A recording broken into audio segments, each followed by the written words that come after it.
Welcome back students. Now this is the next video, and in this video we are going to discuss about the left part of impact of globalization on agriculture. So let's start and see.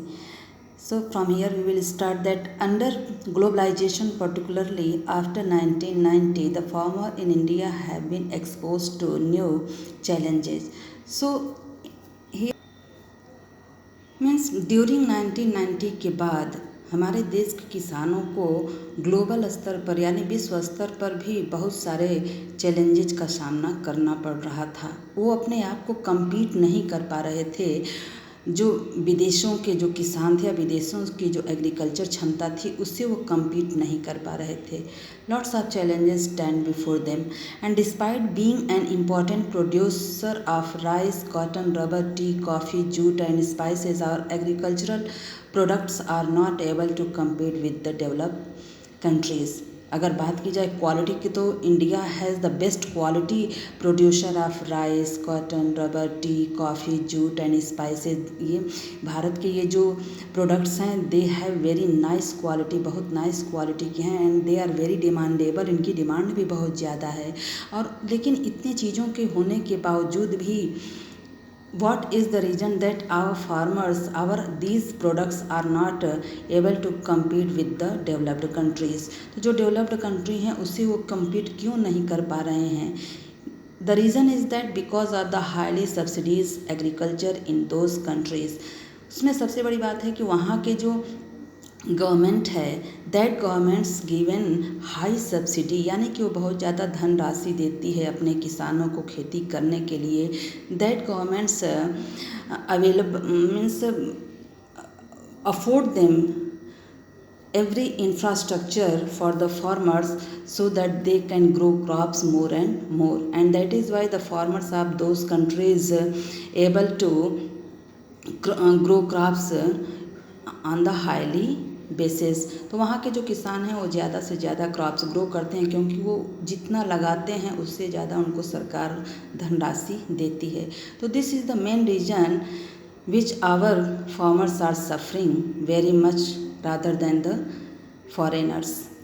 Today Indian agriculture finds itself at the crossroads. Crossroads का मतलब होता है confuse.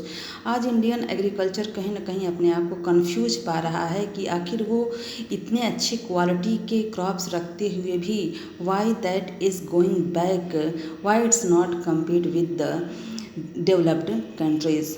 To make agriculture successful and profitable, proper thrust should be given to the improvement of the condition of marginal and small farmers.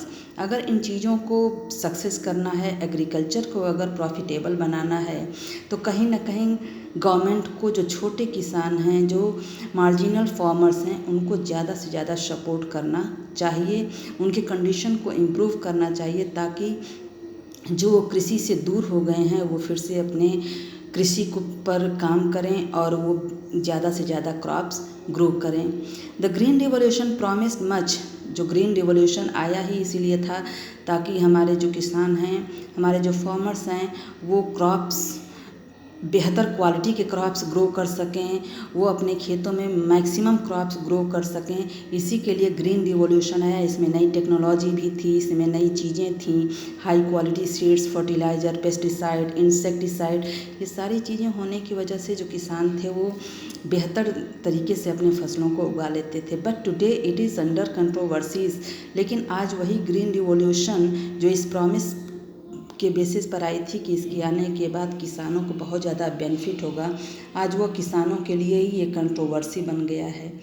Controversies क्या हैं इसके? तो it is being alleged that it has caused land degradation. तो इसके बहुत ज़्यादा negative effect भी तो हैं कि अनाज तो बहुत ज़्यादा ग्रो कर लिए जा रहे हैं, लेकिन जो हमारी लैंड है उसको इस बहुत ज़्यादा सफ़र करना पड़ जा रहा है. कहीं ना कहीं जो हमारे ज़मीन की फर्टिलिटी है that is going to finish, वो कहीं ना कहीं समाप्त होती जा रही है क्योंकि इस तरह के केमिकल्स यूज करने की वजह से जो है वो पॉल्यूशन भी, यानी कि कहीं ना कहीं पानी को भी पॉल्यूट कर रहा है, हमारे लैंड को भी पॉल्यूट कर रहा है, और जो लैंड की फर्टिलिटी एबिलिटी है वो भी समाप्त होती जा रही है. and that is why the engineers is called that green revolution now gene revolution, which include genetic engineering, यानी कि इसको अब जीन रिवॉल्यूशन कहा जा रहा है, क्योंकि यह कहीं ना कहीं ग्रीन रिवॉल्यूशन से हट करके अब जीन रिवॉल्यूशन बन गया है, यानी कि जो हमारे लैंड की क्षमता है उसको समाप्त करने वाला रिवॉल्यूशन बन गया है। In fact organic farmer is much in vogue today because it is practiced without factory made chemicals such as fertilizers and pesticides. It does not affect environment in a negative manner. वास्तव में जो organic farming है वो कहीं ज़्यादा बेहतर है और उसका अब किसान भी ज़्यादा यूज कर रहे हैं। ऑर्गेनिक फार्मिंग क्या, जिसमें कि नेचुरल तरीके से ही खेती की जाती है, यानी कि जो उसमें फर्टिलाइज़र्स यूज किए जाते हैं वो कोई भी केमिकल्स वाले नहीं होते हैं, जो नेचुरल चीज़ें होती हैं उसी से वो खाद तैयार किए जाते हैं। इस तरह से जो ये ऑर्गेनिक फार्मिंग है ये हमारे लैंड की फर्टिलिटी को भी मेंटेन रखती है, उसके न्यूट्रिशंस कैपेसिटी को भी मेंटेन रखती है और बेहतर क्वालिटी के क्रॉप्स भी उगाए जाते हैं और हमारे एनवायरनमेंट को भी कोई खतरा नहीं रहता है। A few economists think that Indian farmers have a bleak future if they continue growing food grains on the holding that grow smaller and smaller as the population rises.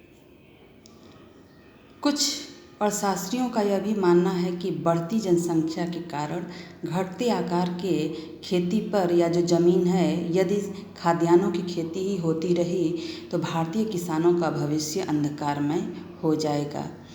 India's rural population is about 833 millions, which depends upon 250 millions hectare of agricultural land and average of less than half a hectare per person.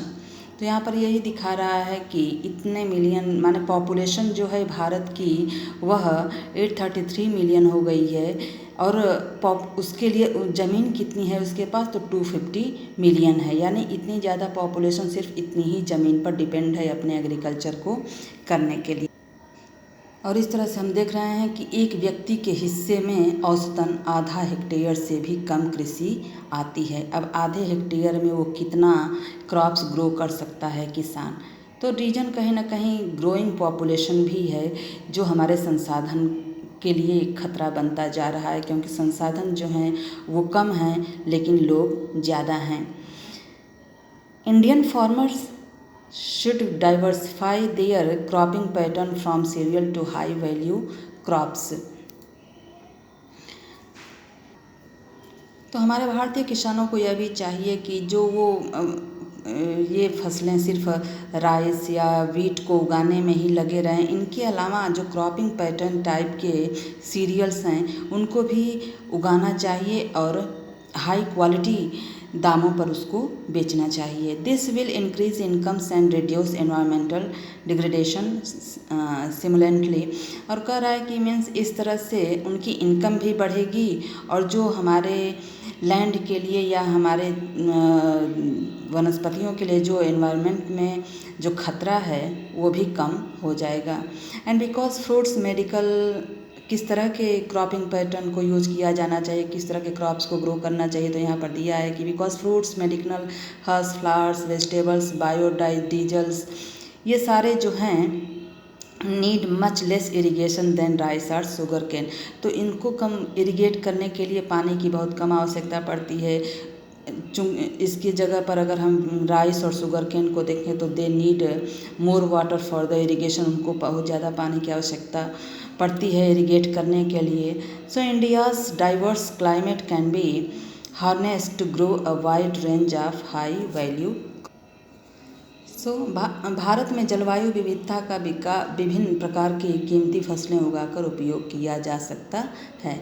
तो इस तरह से समस्याएं तो हैं लेकिन उनका solution भी है। If there is problem the solution also will be there, but it need to deployed very properly. लेकिन बस उसको सही से यूज करने की ज़रूरत है, उसको सही से लागू करने की ज़रूरत है। And farmers must be awaking for this type crops किसानों को भी जागृत करने की ज़रूरत है कि वो सिर्फ इतने ही 2 ही तरह के क्रॉप्स के पीछे न भागें, बहुत सारे ऑप्शन हैं, वो उसको यूज करके वो भी एक अपनी बेहतर लाइफ जी सकते हैं और उनके इनकम के सोर्सेज भी अच्छे हो सकते हैं. So students, this all about agriculture we read in this video, and now this lesson has completed fully. Students, whatever exercises has given, you will complete that exercises which has given the MCQ.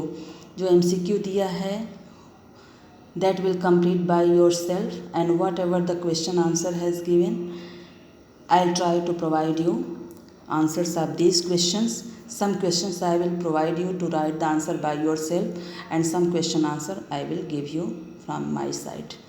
So students, get revise this chapter very well and get solved given the questions. Thank you. Bye.